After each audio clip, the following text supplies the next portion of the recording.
inagotable, penetrante y perfecto, rara vez se encuentra incluso en 100.000 millones de kalpas, pudiendo verlo, escucharlo, recordarlo y aceptarlo. Hago el voto de probar la verdad de las palabras del Tathagata.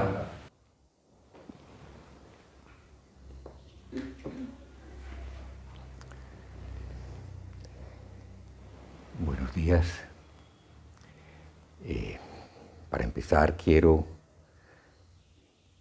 expresar toda la gratitud y rendir homenaje a la oferta que se me hizo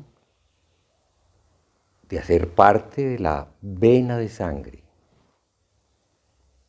del hilo de la transmisión del Dharma, que en el caso mío tiene 93 transmisiones. Empezó en algún año del siglo VI, antes de nuestra era, cuando el Buda Sakyamuni le ofreció a Mahaskayapa el reconocimiento de que él podía ser un vehículo para transmitir el Dharma. Mahaskayapa se lo ofreció a Ananda. Ananda era un discípulo un poco inclasificable. Era quien podía ser el receptor, el receptáculo en el que la enseñanza se había guardado, porque estuvo al lado del Buda por muchos años. Y sin embargo, le costó mucho trabajo ser reconocido por los otros, por los discípulos mayores, como un despierto, como un iluminado. Y bueno, la historia es muy bonita. Cuánto tiene de leyenda, cuánto tiene de verdad, nunca lo sabremos.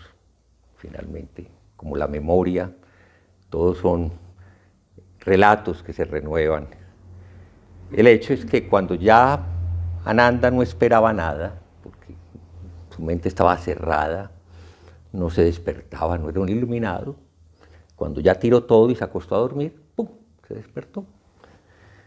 Y luego, para demostrarle a los 500 monjes que se reunían a hacer el primer concilio budista, el primer encuentro de los que habían escuchado la enseñanza y que se unieron para ponerse de acuerdo sobre la veracidad de lo que se estaba expresando con palabras, pues no sé si eso es un chiste o eso es una realidad. Él entró por el huequito de la cerradura, es decir, adquirió poderes sobrenaturales y les demostró con contundencia, dice la historia, pues que estaba apto para ser reconocido. Desde entonces, los sutras, las palabras del Buda, empiezan diciendo, así lo he oído. Y ese que dice, así lo he oído, era justamente Ananda. Bueno, Ananda es el tercer ancestro de esta generación de 93, de las que me siento tan agradecido de haber sido invitado a ser parte. De Ananda hay una sucesión de 28 sucesores a partir del Buda que llegan hasta Bodhidharma, hasta Daruma, Tamo, Bodhidharma en sánscrito, que por alguna razón histórica, se pueden decir muchas cosas que no son del todo ciertas, pero algunas sí son con seguridad muy ciertas. Estamos en el siglo V de nuestra era. El budismo era en ese momento todavía la fuerza espiritual más importante en la India, pero nunca había desplazado, nunca había perseguido a las otras comunidades espirituales. ¿Qué estaba pasando? Pues los historiadores dicen que fue que llegaron los hunos blancos, los bárbaros, y ese primer sacudón en el norte de la India parece que resquebrajó el equilibrio social y el budismo empezó a vivir una quiebra de estabilidad que se fue prolongando y que 3 siglos después, con la llegada del Islam entró en bancarrota. Un momento en que el budismo literalmente desapareció de la India.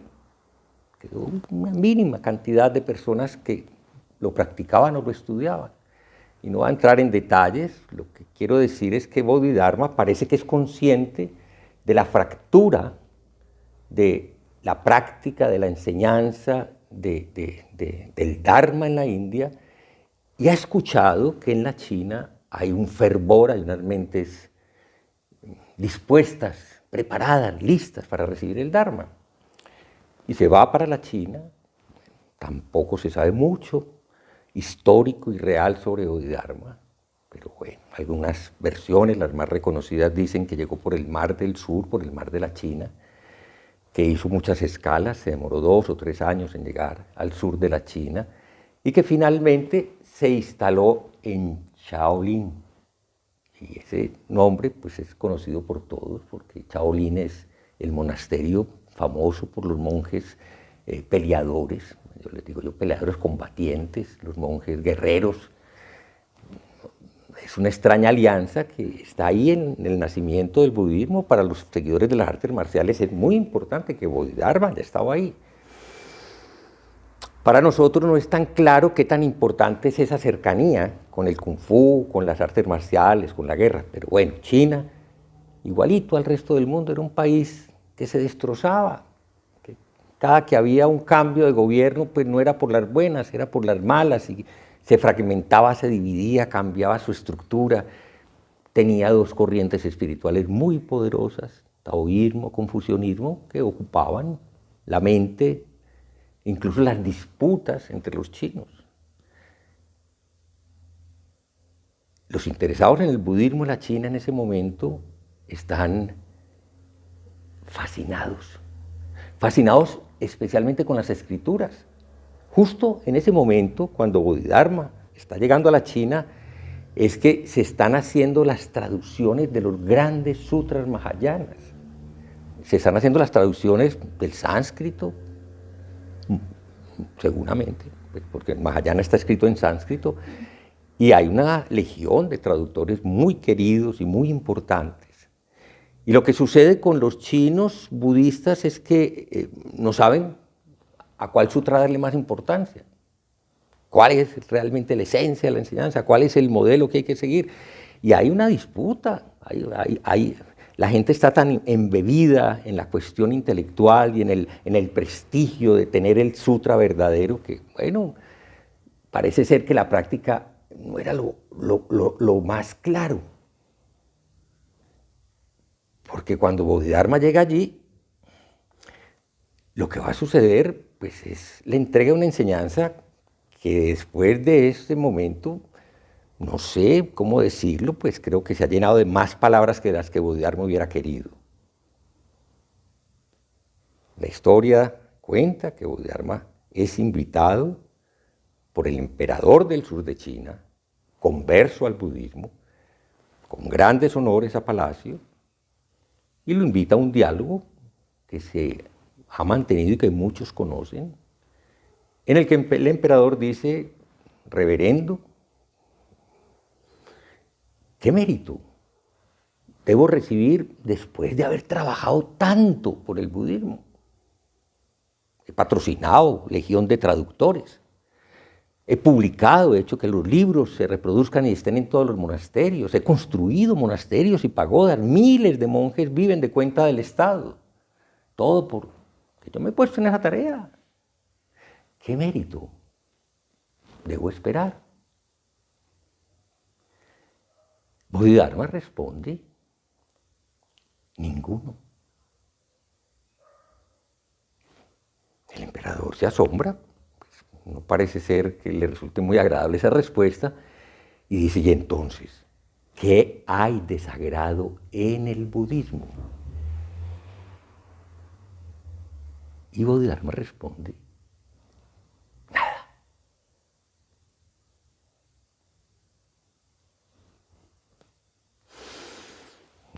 El emperador respira profundo. Y entonces, ¿ante quién estoy? ¿Quién eres tú? pues el venerable, el sucesor del Buda, el 28º, en esa época se decía patriarca, ahora decimos ancestro. Y Bodhidharma, creo que mirándolo a los ojos, le dice simplemente, no sé. Y se va. Esa es la piedra angular de nuestra tradición. Ninguno, nada y no sé. Qué pena no tener mucho más que decir, o mejor dicho, no debiera decir nada más. Si el emperador no fue capaz de entender, Bodhidharma tampoco hizo el esfuerzo de explicarle. Lo dejó con ganas.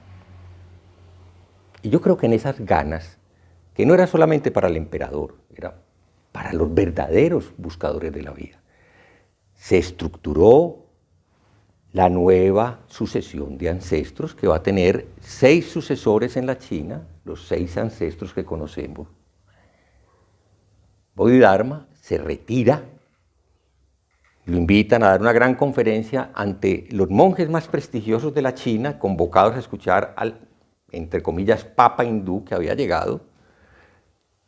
Él sube al estrado principal para hablar, hace lo mismo, pues con otras elegancias. Los chinos son mucho más distinguidos que nosotros y no tenían tantas máquinas ni tantos aparatos. Pero bueno, seguramente había incienso y altares muy bonitos y todo. Y se acomoda, se sienta, todos los monjes están a la expectativa de oír una gran enseñanza. Y Bodhidharma, no digo que recordando, pero sí cumpliendo a cabalidad el comienzo de nuestra transmisión, como el Buda transmitió a Mahaskayapa, simplemente miró a la audiencia.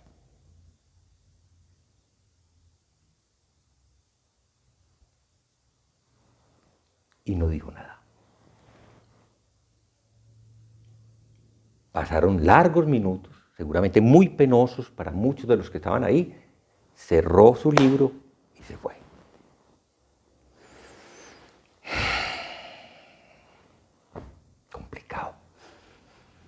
Complicado venir 1500, 1600 años después a decir algo diferente a eso y creer que uno puede decir algo importante que va a enseñarles a ustedes o a cualquier persona que quiera abrir su mente, que quiera escuchar el Dharma. No son los únicos, hay muchas historias como esas en la tradición del Zen, por eso el Zen no lo quieren mucho. Por eso el Zen verdadero no se puede vender fácilmente, no puede hacer parte del mercado de consumo de las comodidades que ahora busca la mayoría de la gente para equilibrar, sanar su vida. Y sin embargo, desde el comienzo, nuestra enseñanza está hecha para ofrecer la curación más profunda y radical del ser humano. Y en eso realmente me quería concentrar. Ese es el meollo de esta charla. Quiero hablar de un gran enfermo del Dharma, del tercer ancestro chino, conocido en japonés como So-san, la luz del Dharma, o la luz de la Sangha más bien, So-san, creo que sí. A la edad de 40 años, siendo leproso,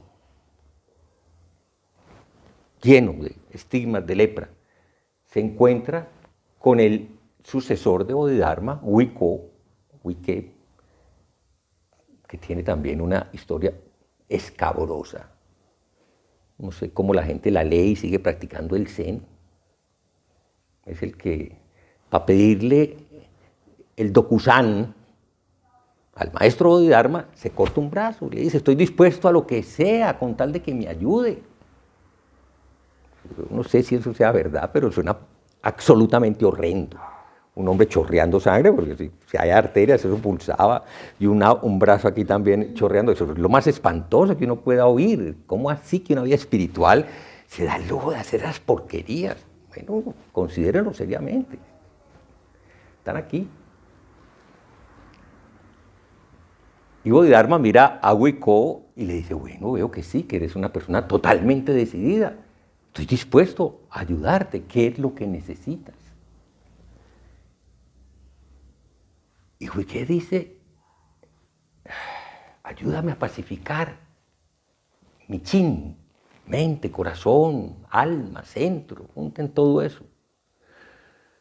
Y lo decía con sinceridad. Nadie sabe exactamente la vida de Huiqué, todo puede ser conjeturas. Yo he elegido pensar que era un general que había sido entrenado para hacer lo que hacían los generales en su época, y era ser el arma asesina secreta.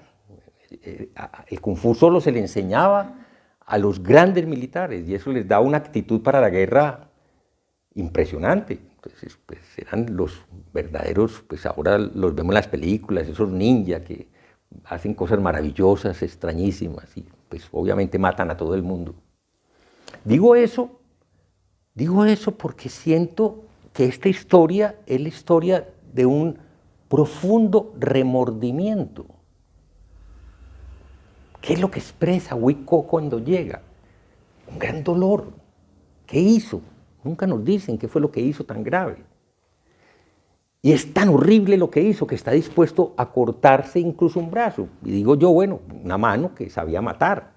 Posiblemente él sentía el dolor de la muerte que le hablaba en la mano. Por ahí hay una película, algún día de pronto encontramos una copia decente que se llama Bodhidharma, donde justamente esa escena patética aparece. El brazo lo persigue, es como su fantasma, un brazo que ha asesinado, que ha hecho...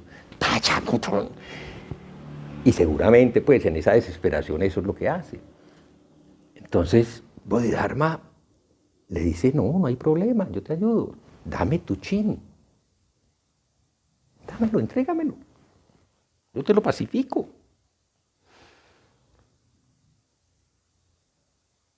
Y Huiqué se queda pensando y dice, pero, bueno, es que justo, por más que busco a mi chin, no lo encuentro. Tu chin ya está en paz. Y Huiqué se ilumina, así de sencillo. En ese momento comprende el error de su mente. Iluminarse no es que se le prenda a uno la luz, es que uno ve con claridad el error de la mente. La forma en que estamos atrapados en las historias que nos contamos y creemos. Bueno, Huiqué fue todo un personaje, vivió muchos años, fue el heredero del Dharma.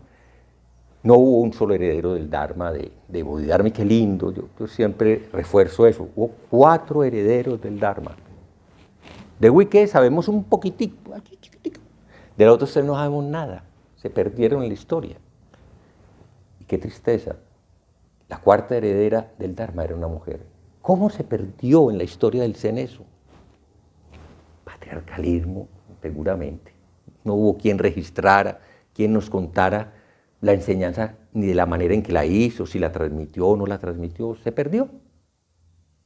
Bueno, con ese dolor, que no fue exclusivo de ese momento, de la presencia de las mujeres en el Dharma y en la tradición del Zen, un día Sozan Sensa,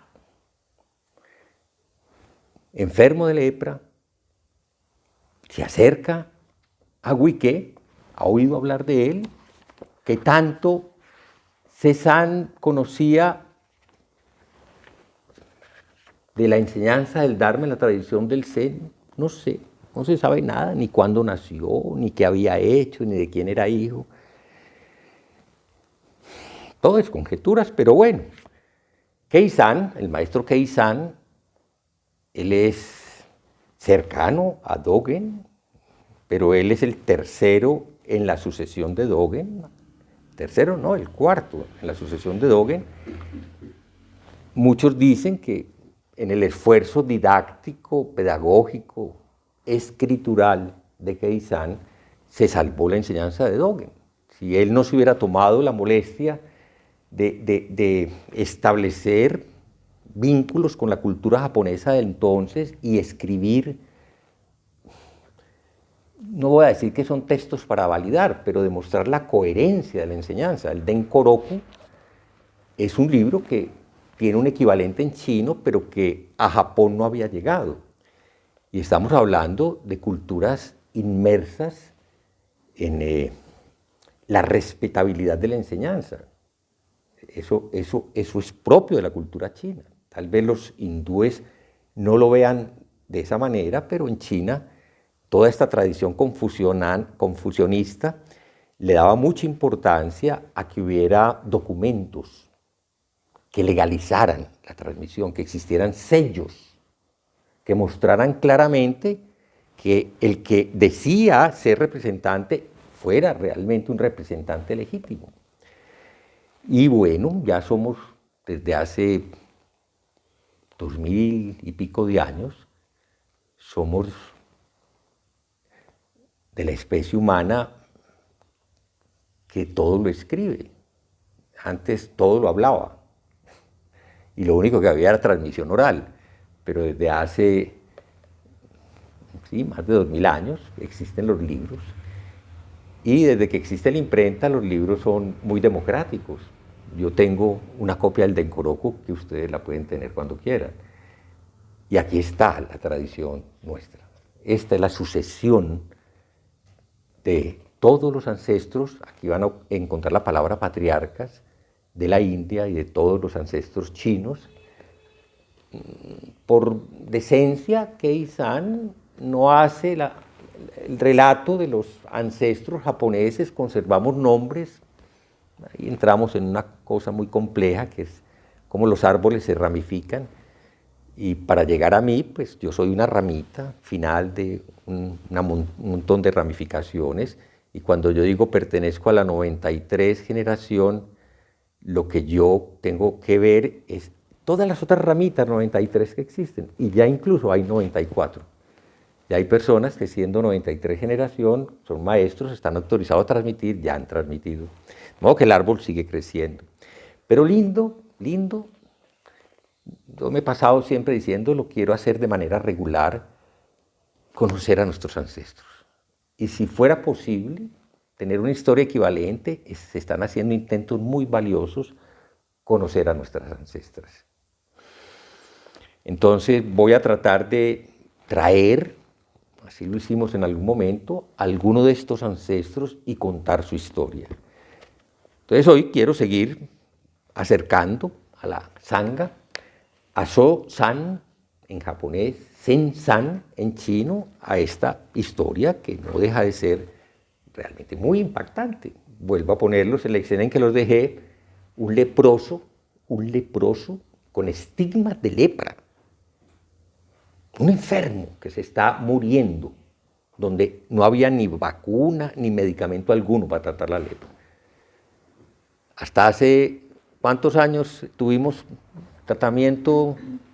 ¿Cuánto exactamente empezó el tratamiento para la lepra? Hace 80 años, con los antibióticos. Fue que se pudo lograr. Antes no, leproso, por esencia, era el excluido de las sociedades. Colombia tuvo pueblos que eran leprosarios, donde se llevaban a los leprosos desde niños a vivir lejos del resto de la gente. Eran los excluidos. Si el concepto de exclusión puede tener mayor vergüenza humana, tal vez sea con los leprosos.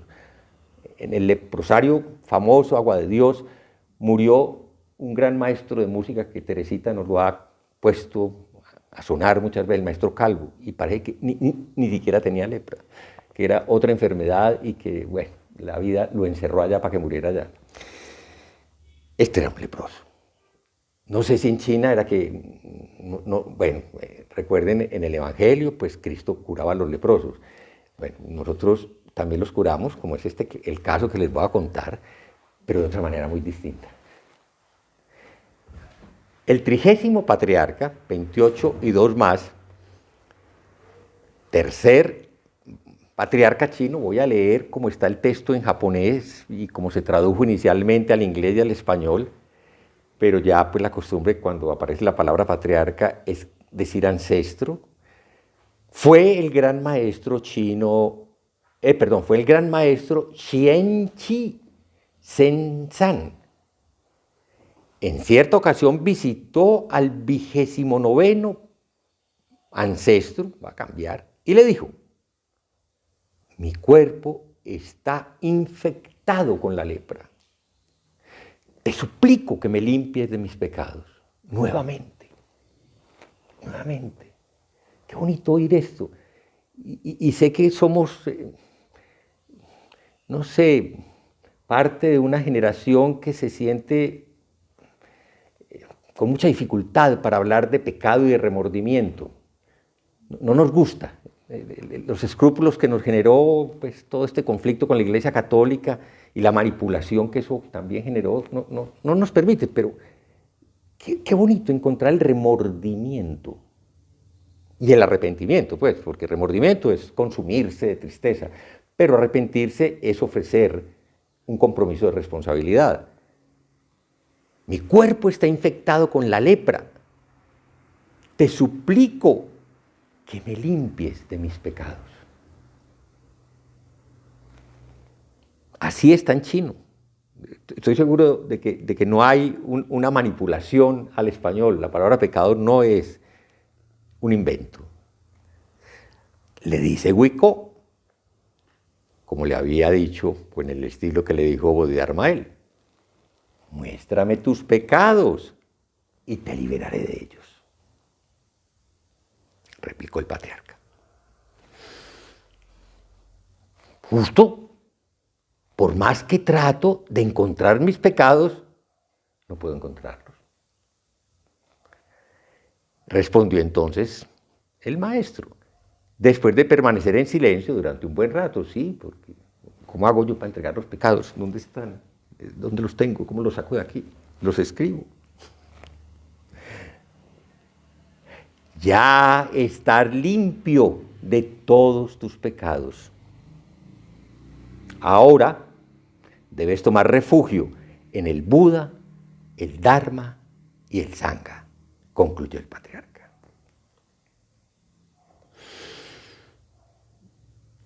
Sí, esto es un resumen. En la temporalidad de una narración de estas, todo sucede palabra tras palabra, pero ¿cuánto tiempo toma lo que va a suceder con la persona en un proceso de comprensión y de transformación? Posiblemente no tan poco como sucede cuando se lee. No se demora un minuto para leer esto y ya Sen-san está iluminado, ya comprendió su error mental de estarse acusando. La historia dice que nadie sabe de dónde procedía. Bueno, a leer un poco para que lo conozcan a él. El maestro, ni cuál era el nombre de su familia. Lo único cierto es que cuando visitó al segundo ancestro chino, era laico y tenía unos 40 años de edad. En esta ocasión se postró ante el patriarca y tuvo lugar el diálogo que hemos mencionado en la exposición del caso.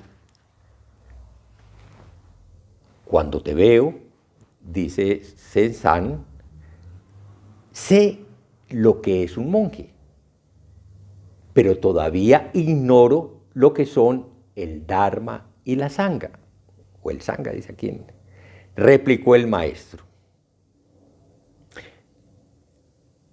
La mente es el Buda y la mente es el Dharma. La mente es el Buda y la mente es el Dharma. El Buda es el Dharma y el... Bueno, sigo porque aquí lo sigue diciendo. El Dharma y el Buda no son dos. Y lo mismo ocurre con el tesoro del Sangha, contestó el patriarca. Hoy, por primera vez, sé que la naturaleza del pecado no está dentro ni fuera, ni tampoco en el medio. La mente, como el Buda y el Dharma, no son dos. El patriarca quedó profundamente impresionado por las aptitudes demostradas por Sen-san para el Dharma. Y por esto, después de afeitarle su cabeza, bueno, sucede como muy rápido, dijo: tú eres mi tesoro, te llamaré Sen-san, que significa joya de la comunidad. El 18º día del tercer mes de aquel mismo año, el maestro le transmitió los preceptos en el monasterio Guanfu, es decir, le hizo una ceremonia de yukai, y a partir de aquel momento, la enfermedad de Sen-san empezó a desaparecer. Le entregó los preceptos y Sen-san se empezó a curar. No fue un milagro, o sí fue un milagro. ¿Fue un cambio de vida? No sabemos, pues. También acepto si me dicen esto todo es una leyenda, es muy probable. Kei-san debía ser muy buen escritor, logró contar cerca de, no sé, como 40 historias muy bellas, con comentarios. En algunos cerró brechas históricas que se habían roto, no se sabía realmente cómo se había dado el paso de uno a otro, sobre todo en la India, pero bueno, pienso que esto está entregado a seres humanos del siglo XXI y no sé qué querramos considerar como enfermedad, no sé qué querramos considerar como la mente enferma o la vida insatisfecha, la vida sometida a dukkha. No sé qué tipo de dolencias querramos necesitar. No creo que sea buena idea tener lepra para buscar el despertar, pero bueno, Cézanne, siendo un leproso, no solamente llegó al despertar, sino que se convirtió en el tercer ancestro de nuestra tradición. No sabemos muy bien qué más haya enseñado, pero dejó uno de los poemas más hermosos, más retador, más desafiante, pero lo hace con una bondad absolutamente excepcional, posiblemente escrito con un sabor muy acorde con la cultura china del momento. Hay un sabor taoísta, para los que conocen los textos taoístas, pero es un poema absolutamente precioso. Se llama Shin Shin Min o Shin Shin Min, pues se pronuncia como con X, y en japonés se traduce como Shin Jin Mei. Muy difícil, los términos hablan de algo que está como registrado, como incrustado, como grabado.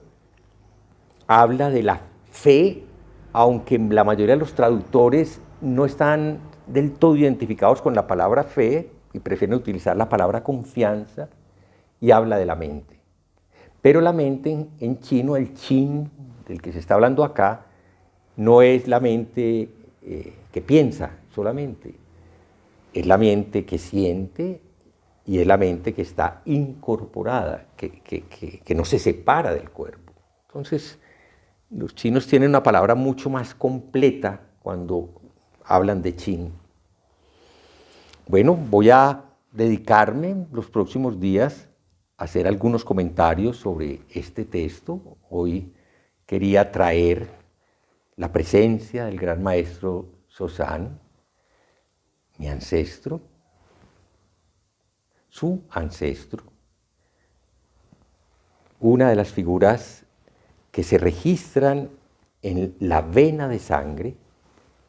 Por 21 días mi trabajo consistió en reconocer cómo ese hilo rojo, esa vena de sangre, iba pasando de un lugar a otro y cómo se me ofrecía el privilegio de estar al final, donde la línea no se interrumpía, sino que temporalmente se devolvía y llegaba al Buda.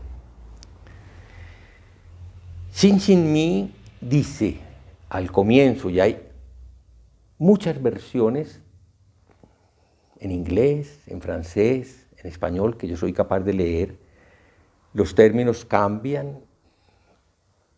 Escogí una que por su sencillez, desde que la conozco, me ha parecido fácil de acercarse a ella, pero el mismo doctor Clark, es curioso que el traductor sea un doctor practicante de budismo Chan, muy respetado, ha hecho muchas traducciones desde el chino, y es una traducción muy vieja. Esta versión fue muy lindo, me la regaló Will, cuando estuve en Tasajara en mi proceso de transmisión. Se me invitó a ayudar en el mantenimiento. A mí me gusta hacer cosas y había que pintar. Pero Will era un pintor profesional, yo era un pintor aficionado. Y desde que llegué me di cuenta de que yo no sabía todo lo que había que hacer para que las cosas quedaran muy bien. Pero sentí que era un trabajo que se me ofrecía para hacerlo bien. Hice mi mejor esfuerzo. Y creo que a través de ese esfuerzo pues hubo mucha solidaridad, mucho reconocimiento, la gente quedó muy agradecida, pinté unas cuantas paredes, unos cuantos techos, y era muy lindo porque me daba cuenta de que pues en la vida habitual no somos lo suficientemente cuidadosos en la manera de actuar.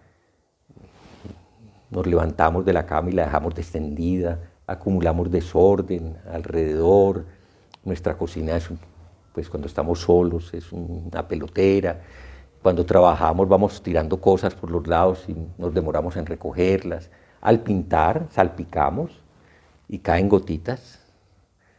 Eso fue lo que me detuvo. Me di cuenta de que cualquier sistema que utilizara, fuera el rodillo o fuera la brocha, producía goticas. Y que era mi responsabilidad no dejar huellas. Entonces me sentí muy emocionado de un trabajo que me enseñaba a tratar de aprender a no dejar huellas, que las sigo dejando, pero allí traté de no hacerlo. Y Will terminó siendo un gran amigo, un gran maestro de pintura, me enseñó muchas cosas, me ayudó a terminar. Y cuando recibí la transmisión, el regalo que me ofreció fue justamente esta versión en inglés de la que hice una traducción al español para ustedes y para mí. La Gran Vía no es difícil. La práctica no es difícil. Para quienes no alimentan apegos ni preferencias. Hay otras maneras de decirlo, para quien no hace discriminaciones o para quien no hace preferencias. Es simplemente la versión que conocía. Cuando no surgen ni amor ni odio, cuando no estamos pegados de lo que nos gusta, de lo que nos parece placentero, de lo que nos parece bueno, agradable, de lo que nos parece que debemos hacer porque lo preferimos, pero tampoco aparece lo que no nos gusta, lo que no nos apetece, lo que no parece bueno ni placentero, cuando nos rechazamos, cuando no hay amor ni odio, todo se distingue con plena claridad. Sin embargo, si se produce la más mínima separación, estarás tan lejos como el cielo de la tierra. Si deseas conocer la verdad, abandona entonces cualquier opinión a favor o en contra. Opinión, punto de vista. Oponer lo que te gusta a lo que no te gusta. Esa es la enfermedad de la mente. Tan simple, eso es. Cuando estamos mal, preguntémonos si estamos detrás de lo que nos gusta o si estamos sacando lo que no nos gusta, luchando para sacar una y tratando de jalar la otra. Cuando no se reconoce la naturaleza fundamental de las cosas, la paz esencial de la mente se perturba para nada. La vía es perfecta. Como perfecto es el vasto espacio en el que nada falta ni nada sobra. A veces utilizo una frase del maestro Kodo Sawaki que no es otra cosa que la aplicación de su comprensión de este verso, o de estos versos. Y le dice a los practicantes sentados en Zazen, por favor, tengan presente que cada uno, que cada una es perfecto tal como es, sin nada que le falte, ni nada que le sobre. En el fondo, es debido al aferramiento y al rechazo. Yo soy de la escuela que quiere respetar la palabra apego, que es la más usada. Cuando hablamos de las dificultades en la vida, generalmente hablamos de eso, de lo difícil que es soltar los apegos. Pero los apegos realmente son expresiones de ternura, son expresiones de afecto bondadoso, son expresiones de aprecio por cosas y por seres. ¿Cómo van a ser malos los apegos? Lo malo es cuando un apego se vuelve en una acción desesperada por retener algo. Eso sí hace daño y pues todos tenemos bastante experiencia con el tema de los aferramientos como para entenderlo a cabalidad. No vivas en los enredos del mundo exterior. No vivas en los enredos del mundo exterior. No vivas en los enredos del mundo exterior.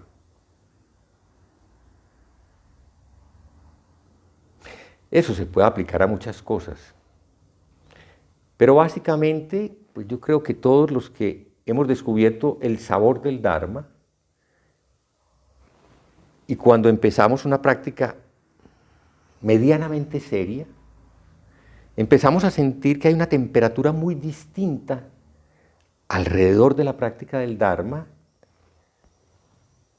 de la Sangha, yo uso el femenino, y del Buda como la enseñanza o como los expresores de la enseñanza, como la naturaleza de Buda.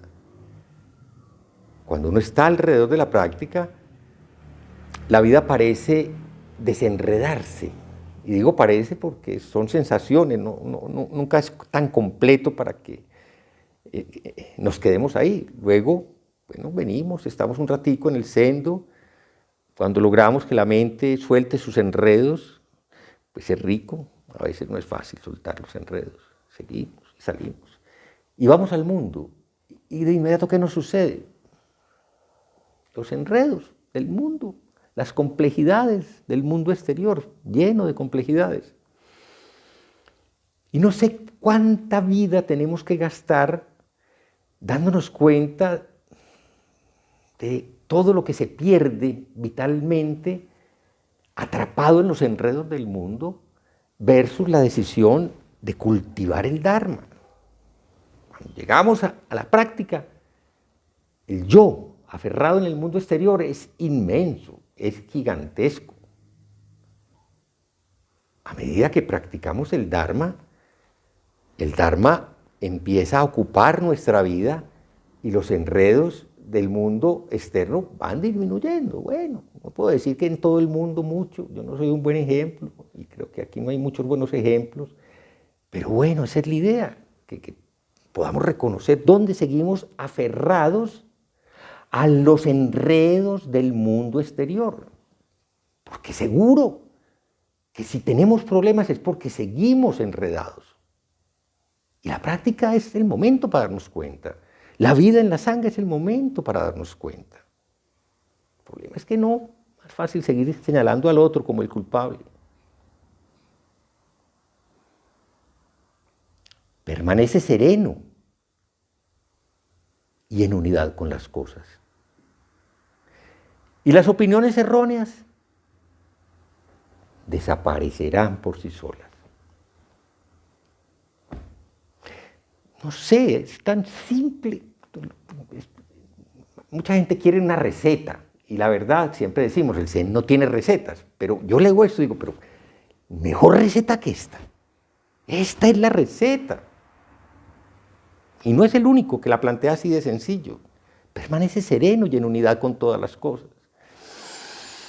Cuando intentas parar la actividad para acceder a la quietud, ojo con esto, que también caemos en este pecado, cuando intentas parar la actividad para acceder a la quietud, todo ese esfuerzo te llenará de actividad. Trata de parar la mente y la mente se hace más ruidosa. Inútil. Mientras permanezcas aferrado a uno u otro extremo, nunca conocerás la unidad. Aquellos que no viven en la vía única no pueden ser libres ni en la actividad ni en la quietud, ni en la afirmación o la negación.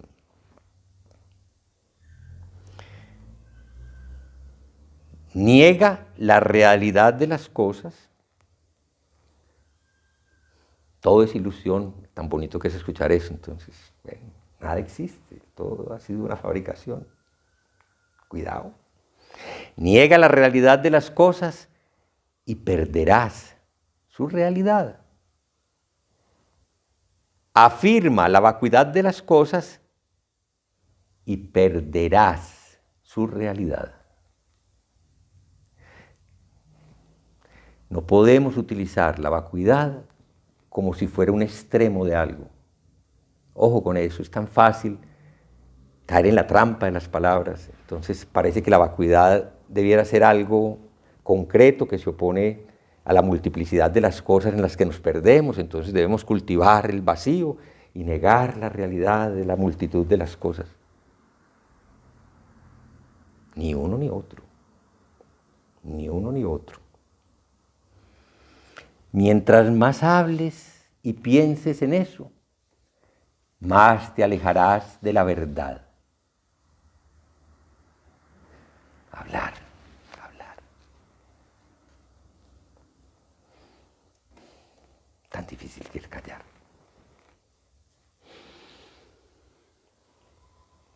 Por lo tanto, deja el apego a hablar y pensar. Deja el apego. Ahí conservé la palabra apego y no por cierta necesidad de decir que aquí es el único lugar donde no vale la pena considerar apreciable el afecto por hablar. También pensé, pero bueno, existe el habla sabia, existe el pensamiento bondadoso, existen formas saludables de utilizar el habla. Pero dije, es que ese siempre se termina volviendo un pretexto porque al lado está el habla ociosa, el habla rabiosa, el habla... Pues dije, dejemos. Hay que bajarle aquí al apego. No considerar tan importante el hablar y el pensar. Porque dice el maestro Susán, y no habrá nada que no puedas conocer. Bueno, nuevamente la receta es muy sencilla.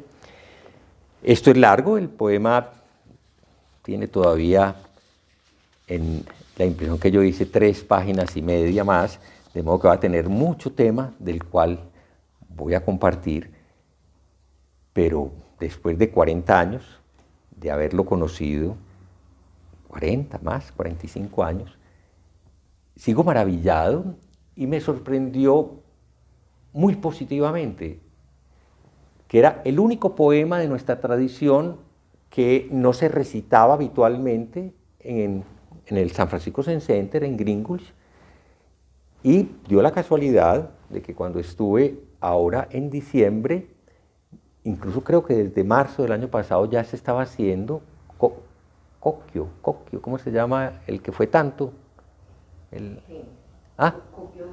Eso. Había propuesto que lo incluyeran. Entonces, en esta variación que hacemos de recitar un sutra un día, pues, o un texto importante de nuestra tradición un día, que es una forma de leerlo con el corazón, con la totalidad de nosotros mismos, leerlo con las orejas, esa es una forma de decirlo, muy bella, pues dije, bueno, qué maravilla. Y sí, me dio la impresión de que era como si hubiéramos redondeado algo que nos hacía falta. Me alegré mucho de que si hubiera vuelto a traer, no sé si algún día es muy largo, no sé si proponerlo pues para una ceremonia, de pronto una ceremonia especial, en una Sechín sí podríamos intentar leerlo. Voy a tratar de pulir la versión al español lo más que puedo, utilizando todos los referentes que hay muchos referentes en inglés e incluso en español. Entonces voy a buscar cómo logro una bonita versión. Con esto quiero terminar, realmente espero que para algunas personas de las que me han escuchado, las palabras de nuestro tercer ancestro, Sen-sa, Sosan, ayuden a abrir más ampliamente esta puerta generosa del Dharma que estamos tratando de cultivar juntos. Y bueno, espero que la intención de cualquier cosa que haya dicho sea pues ofrecida por el bienestar de todos los presentes, por el bienestar de las personas que en estos momentos sufren. Ayer hablaba con alguien que sufre mucho, tiene una enfermedad muy grave, y que sé que esta enseñanza, que no se la ha ofrecido todavía personalmente, podría ayudarle mucho. Que gracias al maestro Sosan por habernos ofrecido sus palabras y su experiencia hermosa de vida que haya quedado registrada de esta manera.